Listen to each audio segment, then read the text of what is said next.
그날 저물 때 제자들에게 이르시되 우리가 저편으로 건너가자. 그들이 무리를 떠나 예수를 배에 계신 그대로 모시고 가매 다른 배들도 함께 하더니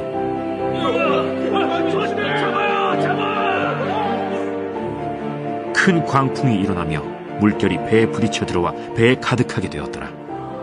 예수께서는 고물에서 베개를 베고 주무시더니 제자들이 깨우며 이르되 선생님이여, 우리가 죽게 된 것을 돌보지 아니하시나이까? 예수께서 깨어 바람을 꾸짖으시며 바다더러 이르시되 잠잠하라, 고요하라. 하시니 바람이 그치고 아주 잔잔하여지더라.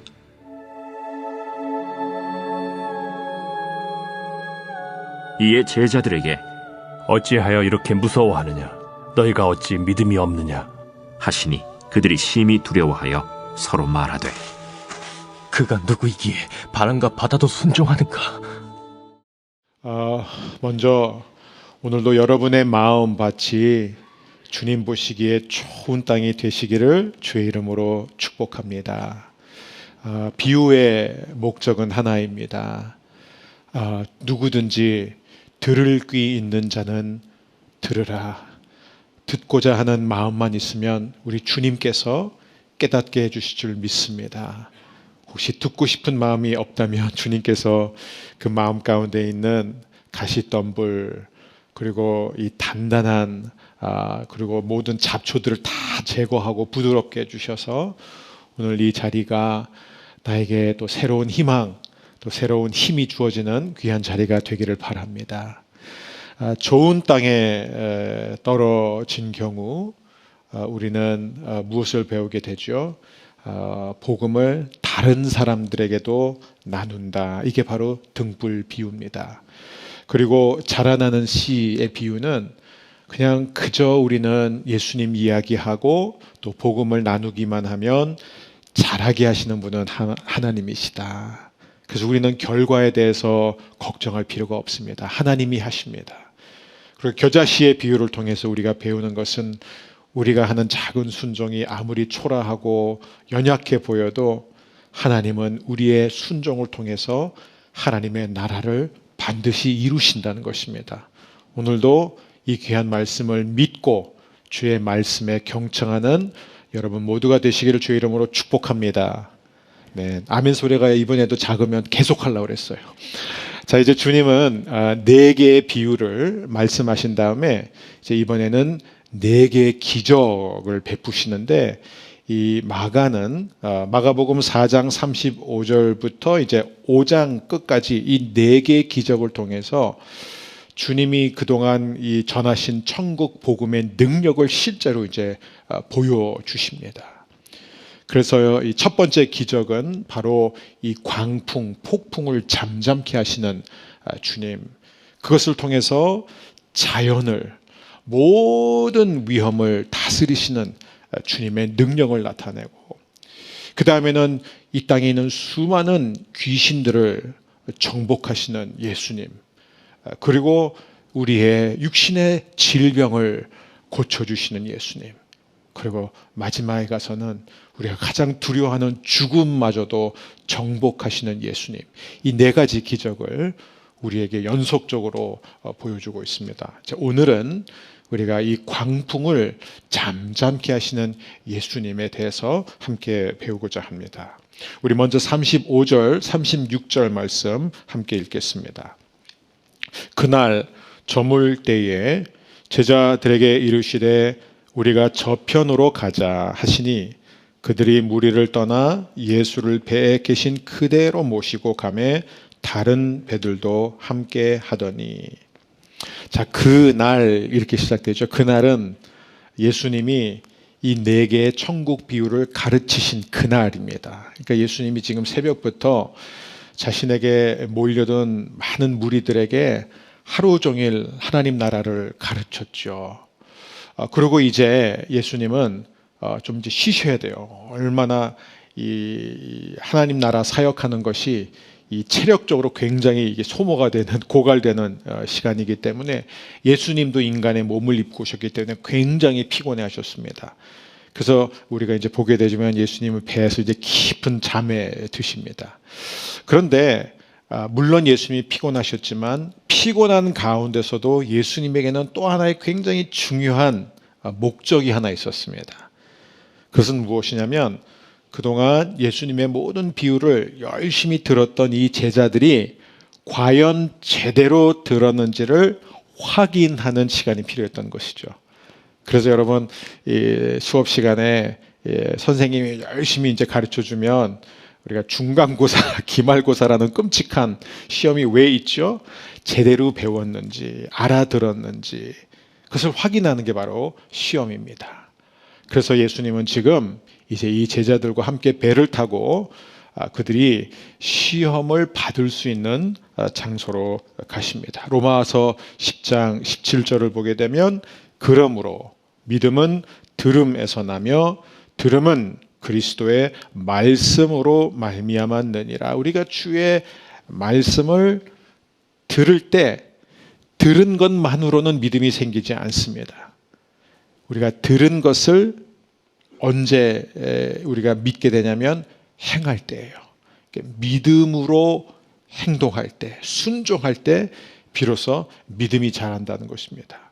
그래서 우리가 들은 말씀이 우리 안에 이 믿음을 불러일으키게 하는 것이 바로 시험이라는 것이에요. 즉 시험은 하나님이 우리의 믿음이 자라도록 하는 강력한 도구라는 것을 우리는 잊어서는 안 됩니다.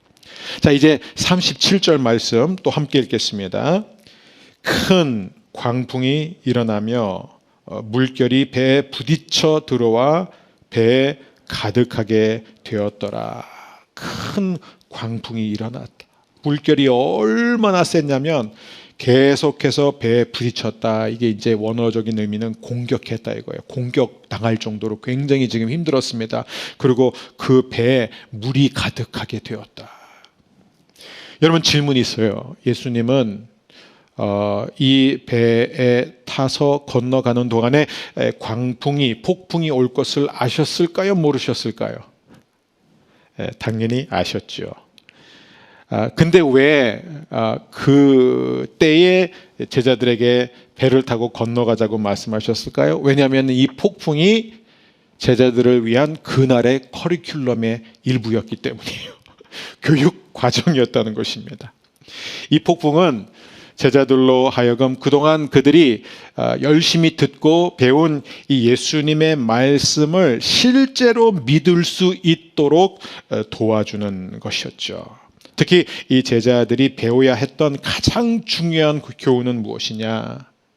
예수님은 인생의 가장 무서운 폭풍 속에서도 믿을 수 있는 분이다. 그것을 제자들이 처음 만난 이 폭풍을 통해서 배워야 했던 것입니다. 근데 문제는 많은 사람들은 이 폭풍하면은 그거는 우리가 하나님의 말씀에 순종하지 않고 우리가 죄를 지을 때 하나님이 보내주시는 거가 아니냐. 그러면서 우리가 가장 먼저 생각하는 게 구약의 그 유명한 폭풍 사건 요나잖아요. 요나는 하나님의 말씀이 있었는데도 거역하고 도망가다가 결국 폭풍을 만나게 됐습니다. 하지만 우리가 오늘 이 본문에서 주의 깊게 봐야 되는 것은 무엇이냐면 제자들은 예수님께 순종했는데 폭풍을 만났다는 거예요. 좀 더 정확히 말하자면 순종했기 때문에 광풍을 만나게 되었습니다. 여러분 이게 왜 중요하죠? 불순종한다고 해서 폭풍을 만나는 것도 아니고 순종한다고 해서만 폭풍을 만나는 것이 아니라 우리가 순종하든 불순종하든 모든 인간은 이 땅에서 하나님의 자녀로 살아가면서 인생의 여러 폭풍과 광풍을 만나게 된다는 것입니다. 왜요? 우리에게는 반드시 시험이 필요하기 때문이죠. 이 갈릴리 바다에서 배를 타보신 경험이 있는 분들이 저희 교회도 계실 거예요. 같이 우리가 또 이스라엘 탐방도 갔었고. 근데 제가 전에 한번 이제 갈릴리 이 호수, 우리가 호수라 사실은 호수인데 바다라고 불러요. 왜냐하면 그만큼 큰 호수고 또 바다처럼 이 거센 파도가 있기 때문에 그렇습니다. 근데 제가 한 번은 이제 그 배를 타고 건너가는데 아주 머리가 이렇게 하얀 나이 많이 드신 할아버지 선장한테 제가 물어봤어요. 혹시 이 복음서에 나온 이 무서운 광풍을 경험해 본 적이 있으세요? 그랬더니 이분이 처음에 막 손으로 머리를 이렇게 쥐어 짜더니 그다음에 두 손 확 들더니 물론이죠 하면서 무슨 얘기를 하냐면 다시는 만나고 싶지 않은 끔찍한 경험이었다. 글쎄요. 아마 지금 이 배에 탄 제자들이 겪었던 광풍이 그런 광풍이었던 것 같아요. 갈릴리 바다에서 어부로 살면서 잔뼈가 굵었던 제자들도 지금 굉장히 당황하고 뭐라고 하냐면 우리 죽었다 이런 결론까지 내릴 정도였으니까요. 굉장히 매서운 폭력적인 그러한 폭풍이 지금 불어오고 있었던 것입니다. 그런데 우리가 제자들이 막 당황하고 막 허겁지겁하고 막 이런 장면을 보는데 사실 오늘 여러분과 나누고 싶은 것은 무엇이냐면 이런 무시무시한 광풍을 만났음에도 불구하고 제자들이 이렇게까지 흔들리지 않았어야 할 많은 이유들이 있었다는 거예요. 그 가운데 세 가지를 나누고 싶습니다. 우리 인생 가운데서도 우리가 겪는 인생의 여러 폭풍, 거센 파도를 만날 때 이 세 가지를 기억함으로 말미암아 여러분이 흔들리지 않게 되기를 바랍니다. 첫 번째 저와 함께 읽겠습니다. 주님께서 말씀하셨기 때문에 이거예요. 주님이 뭐라고 말씀하셨냐? 35절에 나와 있습니다. 그날 저물 때에 제자들에게 이르시되 뭐라고요? 우리가 저편으로 건너가자. 저편으로 건너가자라고 하셨어요. 여러분 예수님이 저편으로 건너가자라고 말씀하셨다면은 저편으로 건너갈까요? 못 갈까요? 네? 건너갑니다. 건너가요. 예수님이 제자들에게 하신 이 말씀이 있었는데 제자들이 몰랐던 게 있어요. 저를 한 번 더 따라해 주세요. 주님의 약속은 제가 거꾸로 했습니다. 주님의 말씀은 주님의 약속이다. 제가 틀리면 되게 좋아하세요. 다들 막 너무 웃으세요. 주님의 말씀은 곧 주님의 약속이다. 이걸 항상 기억하셔야 돼요. 주님은 한 번 말씀하시면 반드시 이루십니다. 반드시요. 어떤 것도 주님의 말씀을 가로막을 수가 없습니다. 어떤 것도 주님의 명령에 맞설 수가 없습니다. 주님이 우리에게 가라 하시면, 주님이 우리를 부르시면 우리가 인생에서 어떤 폭풍을 만나고 어떤 장애물을 만나도 우리는 반드시 통과할 것입니다. 우리는 다 한 사람도 외에 없이 광야를 통과할 것입니다. 젖과 꿀이 흐르는 땅에 들어갈 것입니다. 하나님 나라에 안착하게 될 줄 믿습니다. 어떤 시험을 만나도 여러분 흔들리지 마십시오. 주님은 제자들에게 우리가 편안하게 저쪽으로 건너가자라고 하지 않으셨습니다. 그냥 건너가자라고 하셨어요. 평탄한 길을 약속하지 않으셨어요. 폭풍이 없을 거라고 약속하지 않으셨습니다. 하지만 주님은 우리가 분명히 안전하게 건너갈 것이라고 말씀하셨습니다. 두 번째, 제자들이 강풍 앞에서 당황하지 않았어야 할 이유는 무엇인가? 주님이 그들과 배 안에 함께 계셨기 때문이다. 이 마태복음 14장을 보게 되면은 제가 굉장히 좋아하는 또 하나의 이 광풍을 만나는 사건이 있습니다. 근데 거기에 보면은 이 제자들이 배를 타고 이제 갈릴리 호수 건너가는데 그때도 광풍을 만나요. 근데 그때는 예수님이 배에 안 계셨어요. 예, 저 높은 산에 올라가서 제자들을 위해서 기도하고 계셨어요. 그러니까 뭐냐면 그때는 제자들이 믿음이 좀 자랐어요. 근데 지금은 예수님이 지금 배에 계셨습니다. 여러분, 이 제자들은 예수님이 지금 그들과 한 배를 타고 계시다는 것 하나만으로도 이렇게까지 당황할 필요가 없었다는 것이죠. 지금 주님이 배에 안 계신 게 아니잖아요.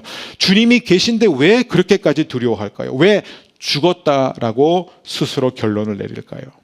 그동안 제자들은 예수님이 행하신 수많은 기적들을 봐왔습니다. 아무리 심하게 귀신 들린 사람들도 다 고쳐주셨어요. 의사들이 고치지 못하는 모든 병들도 하나도 예우 없이 다 다 고쳐주셨습니다. 온갖 기적을 행하신 것을 다 봤는데도 막상 자신들에게 고난이 닥쳐오니까 그 믿음이 온데간데 없이 다 사라지는 것이에요. 그게 바로 우리의 실상 아닌가요? 제자들은 마치 예수님이 계시지 않는 것처럼 지금 공포에 휩싸였던 것이죠. 그 이유는 무엇일까요? 그들은 아직 예수님이 누구신지 잘 알지 못했기 때문입니다. 세 번째, 제자들이 이렇게까지 흔들리지 않았어야 할 이유는 무엇이냐?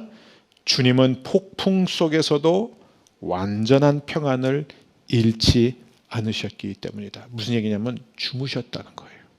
38절은 이렇게 기록되어 있습니다. 예수께서는 고물에서 베개를 베고 주무시더니, 어떤 학자들은 이거는 예수님이 잠자는 척 하신 거야. 이건 말이 안 돼. 지금 막 그렇게 파도가 막 거세게 치고 막 지금 막 물이 배에 막 덮쳐오는데 그 물을 맞으면서 예수님이 계속 잠들어 있다는 것은 그거가 기적이지. 그건 말이 안 된다. 예수님이 분명히 지금 이렇게 한눈 뜨면서 이렇게 제자들이 지금 이 상황을 어떻게 대처하는지 지켜보고 계셨을 거야. 근데 아니에요. 성경에 보면 예수님이 지금 깊은 잠에 취해 있었다는 거예요. 여러분, 예수님, 전 이게 되게 은혜가 돼요. 예수님은 하나님이시지만 저와 여러분과 똑같은 몸을 입고 오셨기 때문에 아프시고 배고프시고 피곤하신 거예요. 얼마나 피곤하셨으면 이렇게 시끄러운데 이 광풍 속에서 예수님이 주무셨을까요? 근데 여러분, 사실 제자들이 이 무서운 이 풍랑 속에서도 예수님이 고요히 자시는 걸 주무시는 걸 보면서라도 사실 이렇게까지 당할 필요가 없었습니다. 여러분, 예수님은 언제나 하나님의 뜻 안에 거하셨어요. 왜요?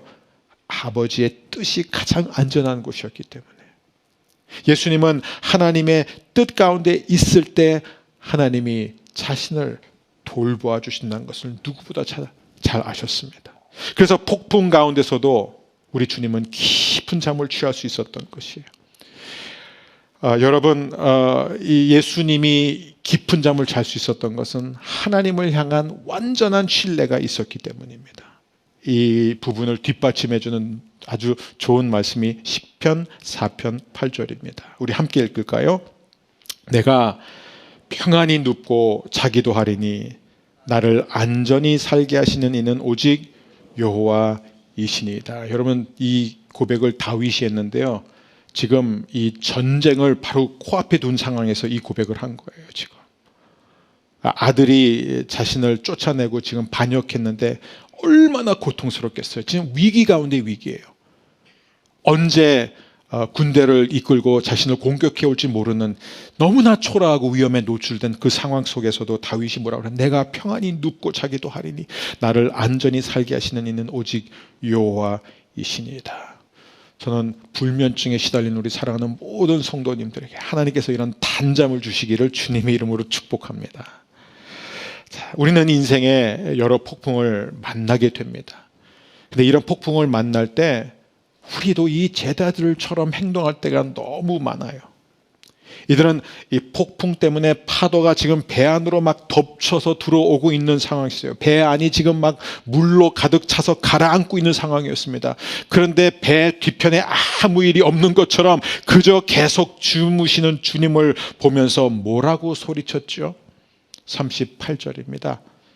선생님이여, 우리가 죽게 된 것을 돌보지 아니하시나이까. 새 번역은 이렇게 되어 있어요. 선생님, 우리가 죽게 되었는데도 아무렇지도 않으십니까?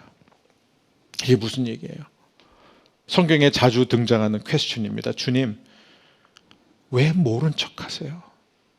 주님, 왜 침묵을 지키세요? 주님, 어디에 숨어 계세요? 저희가 지금 죽어가는데, 저희가 이렇게 힘든데, 저희가 이렇게 아픈데, 제가 이렇게 고통스러운데 주님은 지금 뭐 하시나요? 왜 아무 말씀 없으세요? 영어 성경은 뭐라고 써 있는 줄 아세요? Don't you care? 하나님, 신경조차 쓰이지 않으세요? 이런 얘기예요. 저희한테 관심이 없으신 거예요? 근데 여러분, 이 질문이 왜 중요한지 아세요? 하나님을 믿지 않는 사람들의 질문이 아니라는 거예요. 이 질문을 던진 제자들은 그 당시에 누구보다 예수님을 잘 믿었던 사람들이에요. 예수님을 따르기 위해서 모든 것을 버리고 따른 사람들입니다. 무슨 얘기냐면 예수님을 자기 나름대로 사랑했던 사람들이에요. 예수님, 왜 모른 척 하세요? 예수님, 아무렇지 않으세요? 라는 이 질문을 던진 또 한 사람이 있습니다. 마르다예요. 마르다도 주님을 너무 사랑했어요. 그래서 예수님이 제자들과 함께 자신의 집에 찾아오자 가만히 있을 수가 없어요. 예수님을 위해서 진수성찬을 준비하고 있었어요. 근데 예수님, 왜 아무렇지도 않으세요? 제가 이렇게 힘들어하는 거 안 보이세요? 여러분, 바로 이게 우리가 시험 드는 이유가 아닌가요? 제자들은 마르다도 예수님의 능력을 의심해서 이 질문을 던진 게 아니에요. 여러분, 이 제자들이 왜 예수님을 굳이 깨웠겠어요? 왜냐하면 예수님이 일어나시면 뭐라도 해주실 수 있다는 것을 알았기 때문이에요.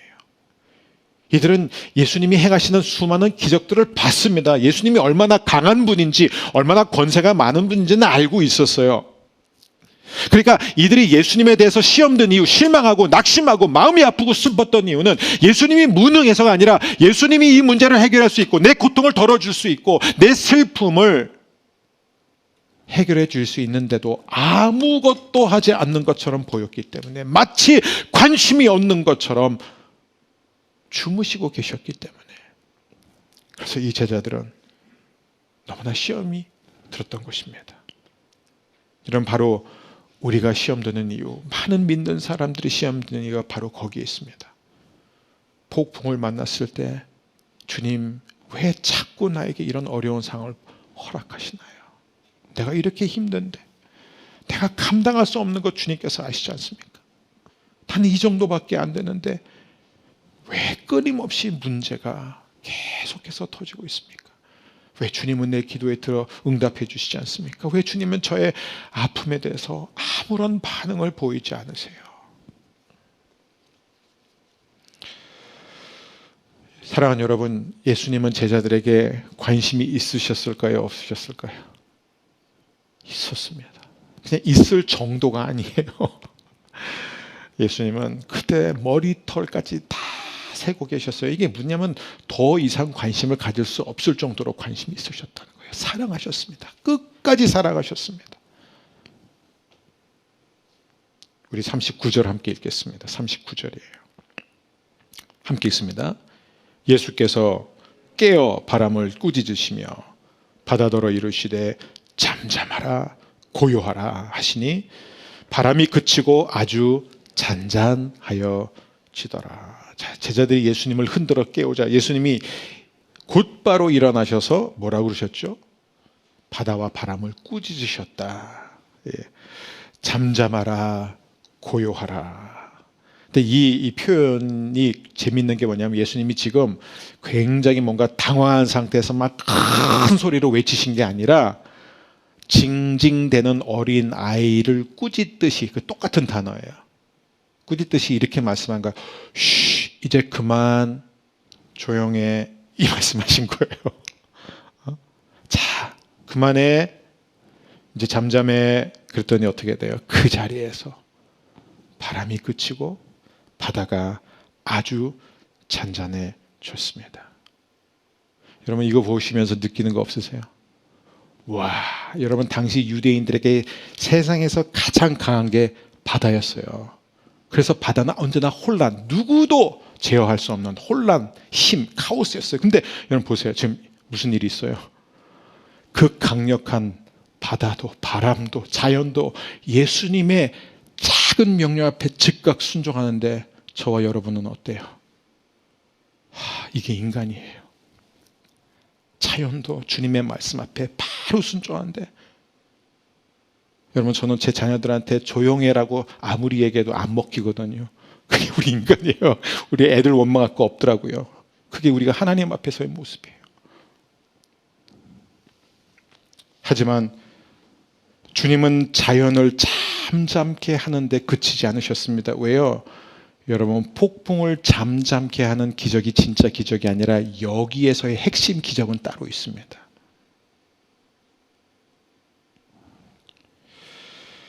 정말 그날 위험했던 것, 제자들을 위협했던 것은 폭풍이 아니고 광풍이 아니고 거센 파도가 아니었어요. 그들 안에 뿌리 깊었던 의심이었습니다. 주님은 나의 필요를 모르셔. 주님 지금 내가 얼마나 힘든지 모르셔. 주님 지금 나를 보지 않고 계셔. 주님은 지금 나를 외면하고 있어 하는 이 불신이에요. 그래서 예수님은 폭풍을 잠잠케 하는 것으로 그치지 않고 그 다음에 제자들에게 꾸짖으세요. 왜 그런 줄 아세요? 왜냐하면 여러분, 저와 여러분의 문제는 우리 바깥에 있는 게 아니에요. 지금 우리 주위에 있는 게 우리를 위험하게 하는 게 아닙니다. 언제나 우리의 근본적인 문제는 우리 안에 있는 하나님의 사랑에 대한 불신이에요. 주님이 뭐라고 말씀하시죠? 40절입니다. 함께 읽습니다. 이에 제자들에게 이르시되 어찌하여 이렇게 무서워하느냐? 너희가 어찌 믿음이 없느냐 하시니. 자, 새 번역은 이렇게 되어 있습니다. 왜들 무서워하느냐? 아직도 믿음이 없느냐? 이게 원어적 의미야. 아직도. 내가 그동안 내가 전하는 천국 복음을 다 듣지 않았느냐? 내가 가르친 비유를 다 듣지 않았느냐? 듣고도 깨닫지 못해서 나에게 찾아왔을 때 내가 다 설명해 주지 않았느냐? 그러니까 내가 너희들 앞에서 온갖 기적을 그동안 행해 왔지 않느냐? 너희가 얼마나 많은 은혜를 받았고 얼마나 많은 말씀을 뵙고 얼마나 많은 기적을 경험했느냐? 그런데 왜 아직도 너희는 나를 믿지 못하느냐? 여러분, 그게 바로 우리의 모습이에요. 그렇게 말씀을 듣고도 그렇게 은혜 받고도 여러분의 삶 속에 그렇게 기적을 많이 경험하고도 돌아서면은 온데간데 없이 믿음이 사라지는 거예요. 또 의심하고 또 불신하는 거예요. 주님, do you care? Don't you care?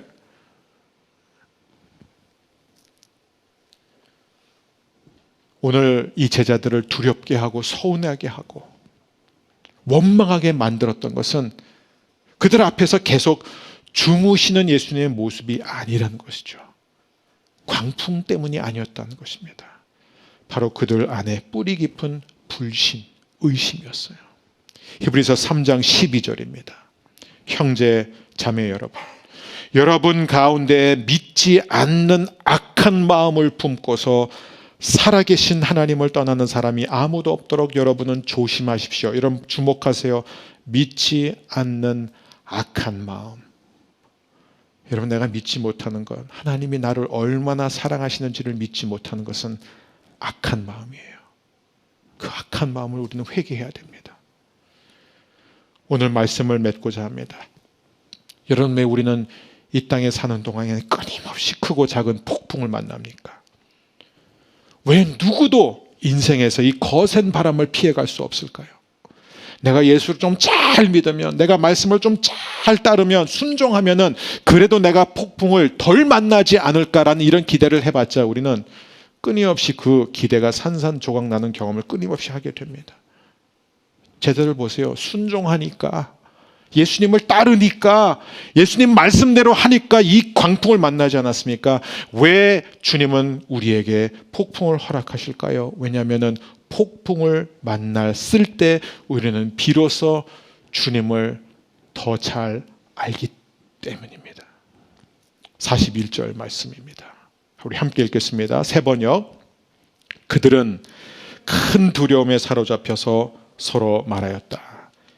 이분이 누구이기에 바람과 바다까지도 그에게 복종하는가? 이분이 누구신가 이거예요. 사실 제자들은 예수님을 안다고 생각했어요. 누구보다 잘한다고 생각했습니다. 수많은 설교와 수많은 기적을 듣고 배웠어요. 경험했어요. 그런데 이제 깨달은 게 뭐예요? 폭풍을 통과한 다음에 깨달은 게 뭐냐면, 우리가 이분을 모르는구나. 예수님은 누구신가? 그러면서 그분을 더 알게 된다는 거예요. 뭐라고 그러죠? 이분이 누구이기에 바람과 바다까지도 그에게 복종하는가? 즉 이 폭풍 속에 있었을 때는 이 제자들은 뭐가 뭔지 하나도 몰랐어요. 그냥 주님이 너무나 원망스러웠던 거예요. 주님이 자신들의 이 고통과 이 위기 가운데 개입하지 않는 것처럼, 무심한 것처럼 보이는, 그게 너무나 서운했었지만, 그러나 그 폭풍이 지나간 뒤에는 이 제자들은 더 주님을 알게 되었을 뿐만 아니라 주님을 신뢰하게 되었고, 와, 우리 주님은 바다와 바람까지도 다스리는 분이구나 하며 주님 앞에 경배를 하게 됩니다. 이게 바로 폭풍이 우리에게 주어지는 목적입니다. 사랑하는 여러분, 우리 인생 가운데 어떤 분들은 아마 지금 굉장히 큰 광풍 가운데 있을 거예요. 어떤 분은 지금 퍼펙트 스톰 딱 한가운데 들어가 있는지도 모르겠습니다. 아니면은 지금 폭풍을 만나기 직전, 아니면 마지막 가능성, 폭풍에서 지금 막 나오는 거예요. 우리 인생은 항상 그 세 가지예요. 여러분이 어디에 있든 폭풍 만날 때마다 배에 계신 주님, 여러분의 곁에 서 계신 주님으로 인하여 흔들리지 않게 되기를 바랍니다. 주님을 보십시오. 그 주님을 원망하지 마세요. 주님은 우리를 사랑하십니다. 주님은 우리가 건너갈 때까지 우리와 함께 해주실 것입니다. 그 주님으로 인해 여러분이 계속 믿음으로 나아갈 때 여러분 더 주님을 알게 되고 더 주님을 경외하게 되고, 그래서 우리 허복교회 모든 성도님들은 누구보다 뜨겁고 열정적인 예배자가 될 줄 믿습니다.